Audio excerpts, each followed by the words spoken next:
امام حسین نے اپنے بھائی سے ایک ریکویسٹ کی، کیا ہے بھائی ایک دن مزید یہ مارکا ڈیلے ہو سکتا ہے؟ السلام علیکم ورحمۃ اللہ وبرکاتہ۔ دوستو، کربلا میں امام حسین رضی اللہ تعالیٰ عنہ نے 9 محرم الحرام کو اپنے بھائی سے جنگ کو ایک دن اور ڈیلے کرنے کو کیوں کہا تھا، اور امام حسین رضی اللہ تعالیٰ عنہ کے فیوریٹ عبادات کون کون سی ہیں، آئیے سنتے ہیں۔ دوستو، یہ بیان بہت ہی موٹیویٹ کرنے والا بیان ہے اپنے آپ میں، اس بیان کو غور سے سنیں اور دوسروں تک شیئر کریں۔ آج شب عاشور ہے۔ آج کی رات امام حسین نے اپنے بھائی سے ایک ریکویسٹ کی، کیا ہے بھائی ایک دن مزید یہ مارکا ڈیلے ہو سکتا ہے، تھوڑا سا وقت اور مل سکتا ہے۔ ٹیکنیکس ہوتی ہیں جنگ کے اندر، ڈیلے کی ٹیکنیکس ہوتی ہیں، ڈاج دینے کی ٹیکنیک ہوتی ہیں، کوئی نہ کوئی جنگی حکمت عملی ہوتی ہے۔ امام حسین کے مائنڈ میں پتہ کیا چل رہا تھا؟ آپ کہتے ہیں بھائی کسی طرح جنگ تھوڑی سی اور ڈیلے ہو جائے، ایک دن اور مل جائے، کل تک ملتوی ہو جائے، کیونکہ آج رات ہم جی بھر کر اللہ پاک کی عبادت کر سکیں۔ مجھے اللہ پاک خوب جانتا ہے کہ مجھے اب 4 عبادتیں بتا رہے ہیں: نماز پڑھنا، قرآن کریم کی تلاوت کرنا، کثرت سے دعائیں مانگنا اور کثرت سے استغفار کرنا بہت پسند ہے۔ یہ امام حسین کی 4 فیوریٹ عبادتیں ہیں، جو اور ٹائم مل جائے تو میں اور اللہ کی عبادت کر لوں۔ خدا کی قسم مجھے بتائیے، جو جنتی نوجوانوں کا سردار ہے، جسے پتا ہے جنت ان کے قدموں میں ہے، ارے وہ جس کو کہیں گے وہ جنت میں جائے گا، ان کو اتنی عبادت کا شوق ہے کہ تلواروں کے سائے ہیں، دشمن سامنے کھڑا ہے اور نماز پڑھ لوں اور تلاوت کر لوں اور اللہ سے دعائیں مانگ لوں۔ ہم پر گناہوں کے انبار ہیں، مگر ہم نہ نماز کی طرف آ رہے ہیں، نہ تلاوت کی طرف آ رہے ہیں، نہ دعا مانگتے ہیں، نہ استغفار کرتے ہیں۔ ہم کیوں ایسا کرتے ہیں؟ ہم اپنے ایک طرف تو کہتے ہیں میں پنجتن کا غلام ہوں، میں حسینی ہوں، جناب ہمارے سب کے گھروں میں لنگر بن رہا ہوگا، آج کل بنے گا یا لنگر آئے گا، بہت خوشی خوشی کھائیں گے۔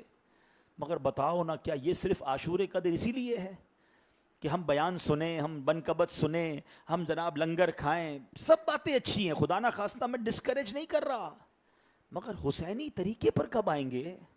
کب امام حسین؟ دیکھیں امام حسین نے تو کمپرومائز ہی نہیں کیا نا۔ ان کے لیے بڑا آسان تھا، ان کو آفر تھی کہ آپ یزید کی بیعت کر لیں، آپ کو ماہانہ اتنے لاکھ، آج کے زمانے کے اتنے کروڑ روپے ملیں گے، آپ کو بڑا پروٹوکول ملے گا، اپنی لائف مزے سے گزاریں۔ امام حسین بھی کر لیتے کمپرومائز، سر کٹا دیا، کمپرومائز نہیں کیا ہے۔ اور آج لوگ کہتے ہیں کیا کریں یار، ڈیفینس میں رہتے ہیں، تھوڑا سا ماحول ایسا کرنا پڑتا ہے۔ میں ایسی آفس میں کام کرتا ہوں جہاں نماز کی اجازت نہیں ملتی ہے، میں ایسے دوستوں میں بیٹھا ہوں جہاں دین کی بات نہیں کر سکتا۔ مجھے انٹرنیشنلی بھی لوگ سن رہے ہوں گے، ہم ایسے ملک میں رہتے ہیں، یا چلتا ہے بھائی، یا کرنا پڑتا ہے، یا پردہ نہیں ہو سکتا، عورتیں کہہ رہی ہوتی ہیں پردہ نہیں ہو سکتا، مرد کہہ رہے ہوتے ہیں یا حرام، کیا کرے شراب بیچنی پڑتی ہے، کیا کرے جناب ہمارے اسٹور پہ خنزیر کا گوشت بیچنا پڑتا ہے۔ مسلمان کہلانے والا یہ کام کر رہا ہے، کمپرومائز، ہر جگہ کمپرومائز۔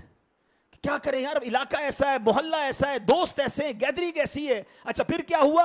جب شادی آئی گھر میں، کوئی فنکشن آیا، اتنا ہلا گلا، اتنی بے حیائی، اتنی اللہ کی نافرمانی۔ ارے بھائی کیا کریں، خاندان کے لیے کرنا پڑتا ہے، ہر جگہ کمپرومائز۔ کربلا میں بھی تو کمپرومائز ہو سکتا تھا، انہوں نے تو سر کٹا دیا، کمپرومائز نہیں کیا۔ ہم کیسے حسینی ہیں یار؟ کیا امام حسین سے قیامت کے دن ملاقات نہیں کرنی؟ ابھی تو ہم نے سنا کہ جنت میں قافلہ جائے گا جس میں مولا علی ہوں گے، نبی پاک آگے آگے، مولا علی حسنین کریمین سرکار کے گھر والے، اور پیچھے ان سے محبت کرنے والے ہوں گے۔ کیا اس قافلے میں جگہ ملے گی مجھے اور آپ کو؟ صرف نعرے لگانے سے کوئی پریکٹیکلی بھی تو نظر آئے کہ میرے سامنے آئے تھے پیسے، بڑی ڈیل تھی، بڑا فائدہ تھا، مگر سود شامل تھا، حرام شامل تھا، جوا شامل تھا۔ میں نے کہا میں حسینی ہوں، میں یزیدی نہیں، مجھے یہ مال نہیں چاہیے، دیتا نا قربانی۔ میرے سامنے بے حیائی کرنے، گناہ کرنے کے موقع آئے تھے، دنیا کمانے کے موقع آئے، ادھر ہی تو امتحان شروع ہوتا ہے نا کہ کمپرومائز کر رہے ہو۔ یا کربلا کا واقعہ یاد ہے؟ بھول جاتے ہیں، ہم بھول جاتے ہیں، ہم دنیا میں گم ہو جاتے ہیں۔ نہ کریں ایسا۔ اور اس کی بڑی وجہ پتہ ہے کیا ہے؟ ہم نے دوست، محفلیں، گیدرنگ ایسی رکھی ہے جہاں ہمیں یہ باتیں یاد دلانے والا ہی کوئی نہیں ہے. سب کہتے ہیں یار کوئی بات نہیں, ساری مارکیٹ کرتی ہے تو اکیلا تھوڑی ملاوٹ کر رہا ہے, ساری مارکیٹ جھوٹ بول رہی ہے تو اکیلا تھوڑی جھوٹ بول رہا ہے. ارے بھائی ایسا نہیں کرے گا تو کاروبار نہیں چلے گا, ایسا نہیں کرو گے تو خاندان کی رسم و رواج خراب ہو جائے گی. اگر ایسے فنکشن اور ایسے جناب بے حیائی کے پروگرام نہیں کرو گے تو لوگ کیا کہیں گے, تمہارا اسٹیٹس خراب ہو جائے گا. ہم بیٹھتے ہی ایسے لوگوں کے ساتھ ہیں جو بار بار ہمیں یزیدی طریقے کی طرف لے جاتے ہیں. کیا کیا تھا یزید والوں نے؟ امام حسین کی رات کیا تھی؟ I am talking about tonight, آج سے کم و بیش 1380 سال پہلے کی بات کر رہا ہوں. یہی رات تھی, عاشورے کی رات تھی. حسینی خیموں میں تلاوت ہو رہی تھی, حسینی خیموں میں جناب آہو فغا تھی, اللہ کی بارگاہ میں دعائیں تھیں, سجدے تھے, استغفار تھا. اور آج ہی کی رات یزیدی خیموں میں رقص و سرور تھا, شراب تھی, ہیں بے حیائیاں تھی, پلاننگ تھی کہ کل ان سب کو نیست و نابود کریں گے, مجھے تخت مل جائے گا, مجھے گورنری مل جائے گی, مجھے پیسے مل جائیں گے, لالچ تھی. سچ بتاؤ یار, ہماری راتیں اور ہمارے دن کیسے گزرے؟ ہمارے دنوں میں دماغ میں پلاننگ کیا چل رہی ہوتی ہے؟ اس کو نیچا کر دوں, اس کو پیچھے کر دوں, کسی طرح اس کا کاروبار تباہ ہو جائے, کسی طرح میں آگے بڑھ جاؤں, کسی طرح پیسے ادھر سے حرام سے بنا لوں, کسی طرح یہ والا عیاشی, یہ والی غلطی, یہ والا گناہ کر لوں. یعنی دماغ میں پلاننگ بھی یزیدی ہے, تو پھر کیسے پنجتن کے غلام ہیں؟ کاش امام حسین اور ان کی سیرت کے اس عظیم واقعے سے ہم کچھ سبق لینے والے. 17 دن کے دولے نے یار یہ نہیں دیکھا کہ فیملی کا کیا ہوگا, اس نے فیصلہ کر دیا ہے. حضرت حر نے بھی تو فیصلہ کیا تھا نا, یہ سیکنڈوں کا فیصلہ تھا. آپ کدھر تھے؟ یزیدی لشکر میں آئے تھے. مگر جب امام حسین نے اعلان کیا کہ کوئی ہے جو آج ہمارے قافلے پر, حسینی قافلے پر اپنی جان قربان کر کے ہمارے نانا جان سے شفاعت کی خیرات لے لے, حضرت حر نے یزیدی قافلے سے نکل کر حسینی قافلے میں آ کر اپنی جان قربان کر دی. آج ہم رضی اللہ تعالیٰ عنہ کہتے ہیں حضرت حر کو. آئے کدھر سے تھے؟ یزید کی طرف سے آئے تھے. بیوٹیفل ڈیسیشن تھا, ود ان سیکنڈز فیصلہ کیا. یہ وہ فیصلہ کر گئے, قیامت تک ان کا نام روشن ہو گیا. اگر وہ ہماری طرح سوچتے رہ جاتے نا, کئی ہیں ہم میں سے جو سوچ رہے ہیں یار یہ مولانا صاحب بات تو ٹھیک کر رہے ہیں, مجھے پتا ہے کئیوں کے دلوں میں کیا چل رہا ہوگا یہاں بھی, اور جو مجھے لائیو سن رہے ہیں, یار یہ بات ٹھیک کر رہے ہیں, ہم غلط کر رہے ہیں, ہمیں نہیں کرنی چاہیے, لیکن بس تھوڑے دنوں بعد چھوڑ دوں گا, رمضان میں چھوڑ دوں گا, بس تھوڑا بس کاروبار سیٹ ہو جائے پھر چھوڑ دوں گا, بس یہ بری دوستیاں ہیں مجھے پتا ہے, بس پھر چھوڑ دوں گا, میں پتا ہے شراب پیتا ہوں, میں تھوڑا بہت نشہ کرتا ہوں, اب چھوڑ دوں گا. سوچ ہی رہے, کر نہیں رہے. حضرت حر نے سوچا نہیں زیادہ دیر, کر دیا.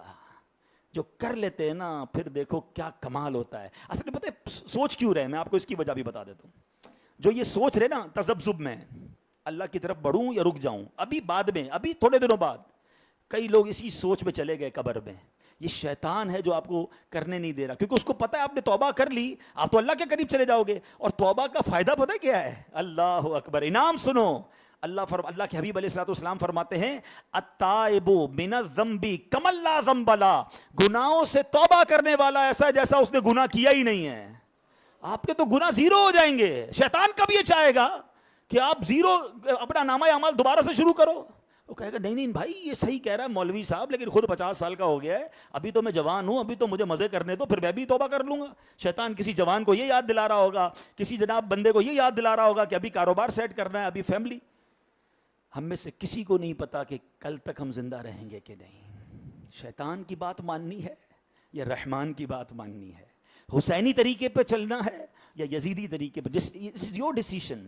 خدا کی قسم کربلا کے اندر بہت سارے واقعات ہیں, مگر جتنا مجھے انسپائر حضرت حر کا ڈیسیشن کرتا ہے نا, کہ کیا کمال کا فیصلہ کیا یار. ادھر دولت تھی, شہرت تھی, طاقت تھی, اس کے بعد بڑی لائف تھی, اور ان کو پتا تھا میں امام حسین کی طرف گیا تو شہادت ہے, بچوں گا ہی نہیں نا.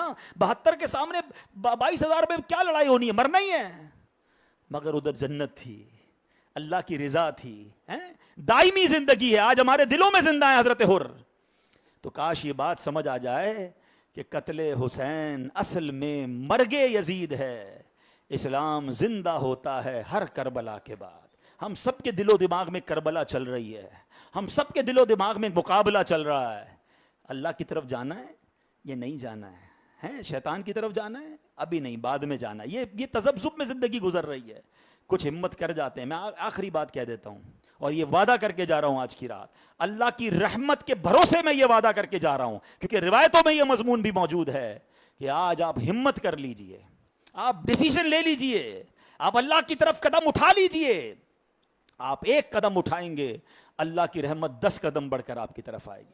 آپ چل کر جائیں گے، اللہ کی رحمت دوڑ کر آپ کی طرف آئے گی۔ آپ حرام روزی چھوڑیے، اللہ حلال کے دروازے کھولے گا۔ آپ حرام عادتیں چھوڑیے، اللہ حلال میں سکون دے دے گا۔ آپ گناہوں بھری زندگی چھوڑیے، اللہ نیکیوں کاروں والی زندگی آپ کو عطا فرما دے گا۔ بس فیصلہ کرنا ہے، اور فیصلہ کرنے کے بعد ڈٹے رہنا ہے، 2-4 دن کے لیے نہیں۔ توبہ تو 2-4 دن کی کئی بار کی ہم نے، کئی لوگ رمضان میں اچھے ہو جاتے ہیں، کئی بار جناب رمضان میں توبہ ہو جاتی ہے، چاند رات کی پلاننگ رمضان میں ہی ہو رہی ہوتی ہے کہ کون سی فلم دیکھنی ہے۔ یہ نہیں، توبہ بھی کرنی ہے، ہمت بھی رکھنی ہے، تھوڑا آزمایا جائے گا، اور دعا بھی کرنی ہے، اللہ ہم کمزور، ہم چل پڑے تیری طرف، ہم چل پڑے حسینی طریقے کی طرف، ہم نکل گئے یزید کے قافلے سے میرے مالک تیری طرف، اب بچانا تو نے ہے۔ پھر دیکھیں میرا رب کیسے امام حسین کا فیضان آپ کو نصیب فرمائے گا۔